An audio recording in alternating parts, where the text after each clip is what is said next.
Rich, great to have you on. You're out in Canton. It must be a thrill for you just to be there. I know how much fun this weekend is, how much you enjoy it, and to switch gears now from the world of the Olympics into full football heaven. What's it like to be out there in Ohio? Yeah, it is. It is pretty cool being here. I mean, it's the first place, the first, I guess, assignment that I had with NFL Network actually came out here the summer before we went on the air in 2003, and it was the 40th anniversary of the Hall of Fame. And, it was just a wild experience for me for many reasons. I covered the Baseball Hall of Fame for years, and, the Baseball Hall of Fame in Cooperstown, New York, where there's like one stoplight and it's like a Rockwell painting, and then you come here and I-77 is, right across the street from the Hall of Fame. It's got like the rock man out front looks like the Thing from the Fantastic Four, and it's just like a totally different vibe. It's like football, you're just coming to hit you in the mouth. And I've watched this place grow. It just gets bigger every year. And this year, is the biggest class ever due to the pandemic, along with the fact that there was that class of 2020 that went in with 20 names. So a lot of people have been waiting for their entire lives and career, and then some an extra year for this moment. And tonight's the jacket dinner.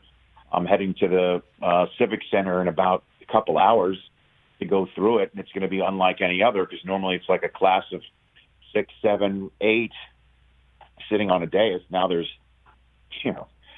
21 speeches to get through over the weekend. Oof. So it's going to be unique, interesting, and also something that hopefully never happens again, Absolutely. Rich, I hope Brockman gets to get back to that dinner, because the way he speaks about that event, oh my gosh, he just ear to ear smile. When he was talking about it yesterday, he was getting fired up for that event. Well, it's pretty unique, Ben, in the fact that, the Hall of Fame, the Pro Football Hall of Fame, there's 3 tangible items that an enshrinee gets. And it's the bust, which everyone knows about, which is revealed right before they give their speech. It's their Hall of Fame ring, which is what they get at the stadiums when they're feted by their teams that they're most familiar, with. Although I'm wondering if Charles Woodson gets 2. Peyton Manning's definitely going to get 2. Denver and Indianapolis, and we could go on down the list. But there's a ring that they get, and then there's the jacket, the gold jacket, and that's the first item that they get. So before there's a speech, before there's a bust, they get the jacket, and that's when it really hits them. It's like anybody who's been married. It's when you look down and see the wedding ring for the first time, or an engagement ring for the first time. It's like when you have a kid. You don't know what it feels like until the child is put in your arms. Like, this truly is like that, where dreams are realized, that you're in the Hall of Fame, and it becomes tangible for the first time with the jacket. And the moments that are witnessed in front of everybody are raw and emotional. I remember Hank Stram, who did not give a speech the year that he went in, but recorded it because he had trouble speaking, finally got in, and he got up there, and his kids were with him, and they're the ones who put the jacket on him. And they huddled up and they cried together. I'm getting goosebumps just recalling it. Shannon Sharp went in, and his brother Sterling, who, was on a heck of a trajectory before he got hurt. Sterling put the jacket on his brother, and it was obvious that Shannon was going into the hall for both of them.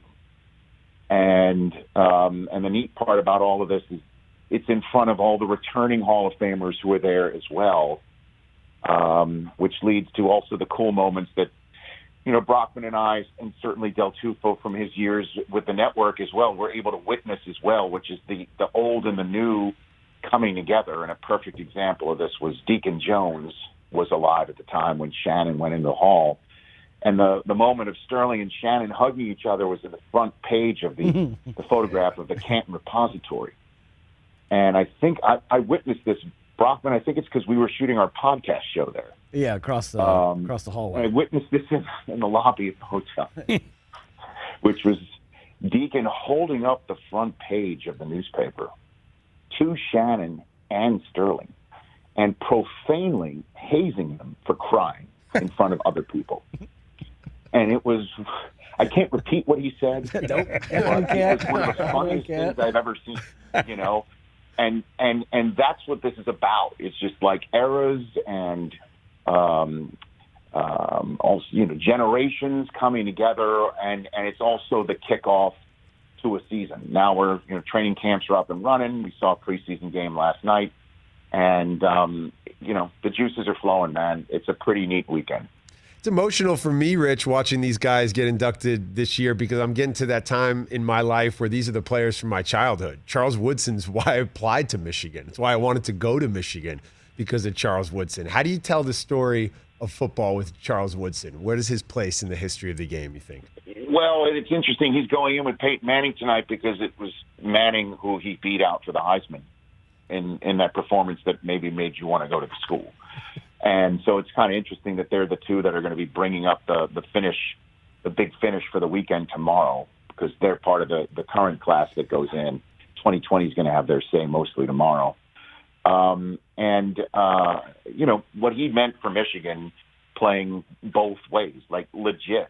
And then he's kind of like Deion. Deion always called himself a 5-down player. 3 on defense, then 1 receiving the punt, and then first down on offense. That's what Charles was in college. And then, went to the Raiders and was a brash young man, and then, became a grown-ass man. And one of the greatest plays in the history of the NFL occurred with the 2 greatest players in the history of Michigan in the same backfield on a snowy night in New England. You can't make that sort of stuff up. And the fact that Brady will be there watching Charles go in because he's part of Peyton Manning's personal entourage and class, and group, it's going to be star-studded, man, because Rodgers, I think, is coming for Charles. It's going to be an incredible weekend. And, boy, our cameras are just going to be looking in on stuff. And I'm really looking forward to it. And in terms of just things that you just mentioned, Ben, about, players that you remember growing up watching, Troy Polamalu, who announced he was COVID positive about a week to a week and a half ago. I don't know if he's going to be here. I hope he is. And I hope he's fine and healthy. Polamalu is the first player to go into the Pro Football Hall of Fame whose entire career has took place in the history of NFL Network.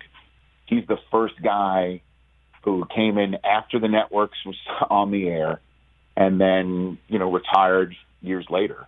We've never had that before. And so it's a big one for us as a group here as well, that this is going to be year 19 for NFL Network, season 19. And our 18th anniversary is coming up in November. Polamalu is a first for us, so it's pretty cool. Rich Eisen, kind enough to call in to the Rich Eisen Show. Ben Lyons filling in for Rich. And I hate to tell you, Rich, when you come back to Los Angeles, we have a flood here in the studio because TJ has been shedding cowboy tears all morning long. Seeing Jimmy and Jerry on stage together talking about making sports history has TJ all in his feelings. So the studio is flooded with Cowboys tears. Were you as emotional as TJ was last night watching those guys reconnect? Oh, gosh. When Jimmy's like, is it going to happen before I'm dead? It was kind of cool. Yeah, I mean, that was a great moment and also an outstanding flex by Fox last night to have all those jackets up there with Troy and Jerry flanking Jimmy for that moment, to him say that he's in the Ring of Honor. And I'm glad they can laugh about it now, because that's a lot of water under that bridge, man. But I'm more concerned about Dak's arm, aren't you, TJ? Well, I mean, apparently he said it wasn't the shoulder as much as it was a muscle or something underneath the shoulder. So I don't know. Who knows, Rich? It's too early to be worried, though. It's too early. How about this, TJ? This one's just for you. Okay, I'm here. This one's just for you. And to the rest of everybody else in the studio, a preemptive, you're welcome. All right, here we go. Let me get comfortable for this. Who throws in a game that counts first? Oh. Dak Prescott or Jacob deGrom?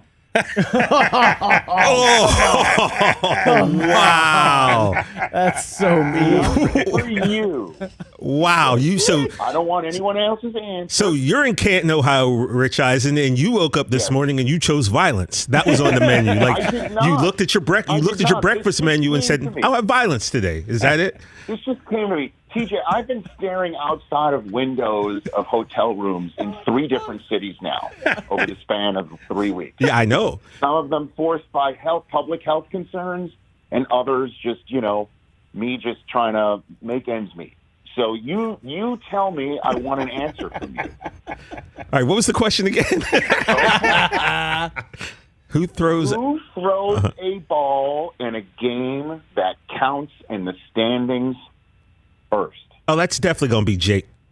That's deGrom. I don't know about that. I've got him in my fantasy league. Coop, by the way, and Dan came home from camp today. Yeah. They're nice. So Coop will get to his fantasy team, and they'll take a look, and Zan will see that deGrom on Tell It to the Judge, which is the name of our fantasy team together, looks like we're talking about early September. And we all know Dak and the Cowboys play the first Thursday of the season. I'm now giving you one last chance. Do you think it's really deGrom? I thought deGrom was about a 3-week thing. Now you're saying September. That's the thing with these arm stuff. I don't know, Rich. Like I have no idea. They reached out apparently to like the Rangers training staff to try and help them with, when you're talking lats or muscles underneath the armpit or whatever. Oh my goodness. Yeah. I mean, all I know is I was scouting Ben DiNucci last night. And it's really, you and me both. Hey, Dak did have a strong clap with that field goal, though. I would say his arm's looking pretty good. That strong clap. He was pretty fired up last night. I'm going to be reeling from Rich's shot the rest of this show, though. I'm going to tell you that. I'm sorry. Thought you was my man's. Rich, I know you have such a love of football, such a passion. You're there right now at football heaven, but it was great to find out yesterday that you also have a deep passion for walking. Yeah. That was fun to watch you call a walk. Have you ever called walking before? And what makes a great walker? I've never called race walking. I've never called canoeing, kayaking, weightlifting, handball. These were all firsts for me. These were all first. Equestrian, artistic swimming. They don't call it synchronized anymore. Oh, I didn't know Table tennis. It's not ping pong. You got to be careful about this stuff. People get very sensitive. So yes, it did look like somebody was holding a walnut between their butt cheeks. So I actually said those words on television. And then later on, that was just the, I guess, 20K or something, whatever the 20, I don't know whatever. It was a shorter one. They did the longer one last night. Did you see that? They're not going to have it anymore because it's like inhumane. Rich, it was incredible last night. I watched the highlight package you did, and it changed the stride in my step this morning. I was walking towards the studios with some walnuts in my possession. But yeah, there was a waddle that was happening. Those athletes are incredible, and I just am amazed at the thought process of you wake up one day and you say, I want to be a walker. I have to do this. You have a higher calling, and you were able to honor that greatness in your highlight package. I was very inspired by it. If anybody hasn't seen it, it's out there. But the race walking looks kind of like what Lamar Jackson looked like when he was going back to the locker room on that Monday night game against the Browns. Remember that? Where he was waving that poor person who came through the door as he was trying to get to the locker room. That's kind of what it looks like, the race walking. Well, he just needed he was cramping. He needed some more fluids. He needed an IV. IV. Everybody. And he needed it fast. Immediately. Needed it fast. So walk us through the rest of the weekend. Tonight is the dinner that you get to MC at the Civic Center, and then walk us through the rest of the weekend. And then tonight's the jacket dinner. Tomorrow is the first set of speeches, and night 12 apparently are slated to talk, and then 9 on Sunday. And I'm telling you, the word has it. I saw David Baker mention it on Good Morning Football this week. The plan is to limit these guys to 7 minutes and start playing music a la Academy Awards. How is this going to work? It's not. That's insane. I mean, you asked, I gave you an answer. I mean, you have to put it at least in the mind's eye, because when we first started doing this event, it was in the daytime, like it would start at noon.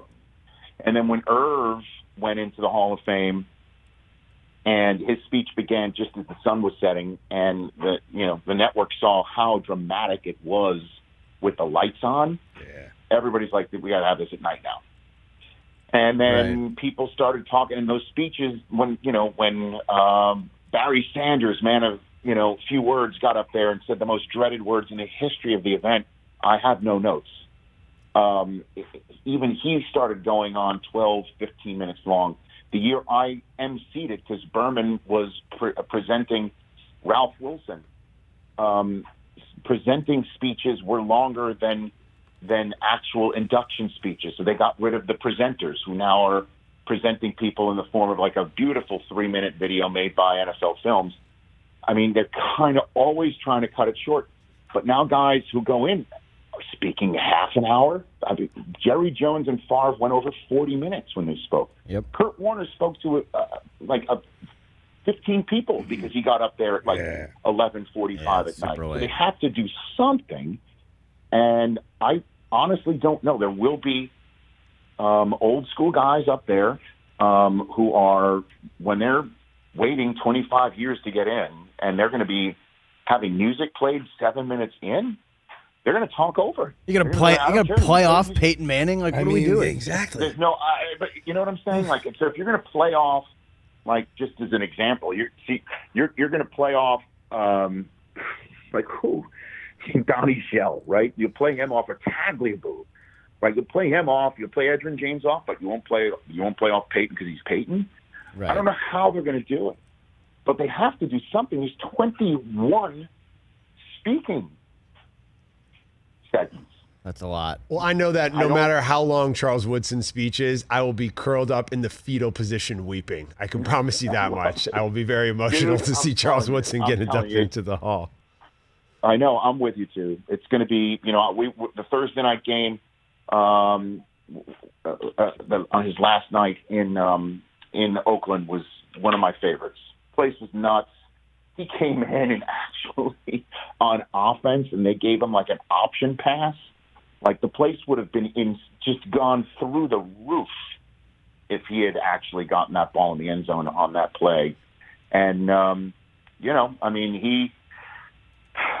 was year 2 of SportsCenter when he won the Heisman, and then on NFL Network, for all the other incredible moments of his career, and then at his final game, and now here I am at his Hall of Fame induction. It's, as a Wolverine, I will speak on behalf of all maize and blue directly to that man's face, and I look forward to that. That will hopefully get an opportunity to say that to him on live television. Rich, how many cracks at Ohio State during the jacket dinner tonight for you? 1.5. Over under 1.5.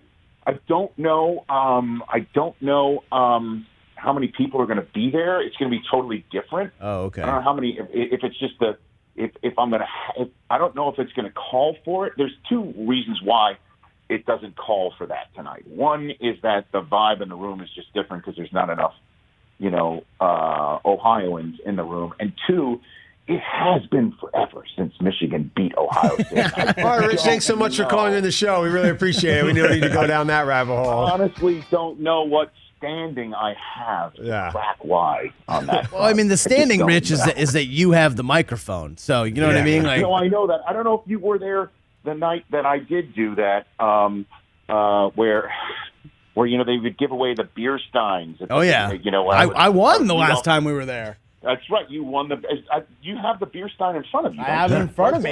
It's from Ed Reed. I have one too. Yeah. So I think, I'm supposed to read off the number, like you're sitting in seat 1. It's like a poker table. Right. Like if you're sitting in seat 1, seat 4. And I'm like, the number for the winning of Stein is 4. Or for all you Ohio State graduates, that's between 3 and 5. Yeah, it's great. So I love those. that's the direction where I think I still have standing in which to have my fun. The academic part of it. Good. Yes, So we have faith in you, Rich. I'll read the room. Read the room, buddy. We'll be watching. Read the room. But guys, and Ben, in all honesty, if you've never seen Rich, and we talked, I think, after the show the other day about this, Rich hosting this thing, I've been lucky enough to go, I think, 2 or 3 times. He absolutely destroys it. I would expect nothing less. It is unbelievable. He's got a couple thousand people just eating out of the palm of his hand. It's amazing to watch. Yeah. Well, it's a hell of a night. It's just, the love of football. It just courses through the veins and the whole room. It's just it's pretty cool, man. So like I said, I don't know how it looks tonight compared to other ones because of the number of inductees, and I don't know how many people are returning or how many people are going to be allowed in the facility. I have no idea. But it will be great. I look forward to it. Well, have fun. Enjoy yourself. Thanks, be man. safe. And we look forward to watching. And we're sorry we couldn't take your FaceTime during our really important production meeting yesterday. We were going over some real big stuff for the show when you called in. So we'll get you next time. Thanks, man. I appreciate it. Rich Eisen, Hey, buddy, the have Rich fun. Eisen Show. Brockman and I are like on the 6th hole. There's some music, FaceTime Rich. from Rich. Oh, we got look busy on the 6th hole. Hey, you watched all the way to the end. Thanks for that. Watch more right here.